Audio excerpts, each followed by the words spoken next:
புது ரூட்டுல தான் நல்ல ரோட்டுல தான் நின்றாடும் வெள்ளி நிலவு. இந்த ராத்திரியில் ஒரு யாத்திரையில் பூவோடு காத்தும் வருது. நிலவெங்கே சென்றாலும் நிழல் பின்னால் வராதா? நீ வேண்டாம் என்றாலும் அது வட்டம் ஈடாதா?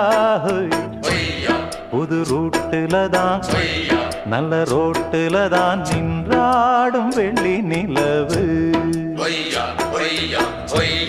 இந்த ராத்திரியில் ஒரு யாத்திரையில் பூவோடு காத்தும் வருது.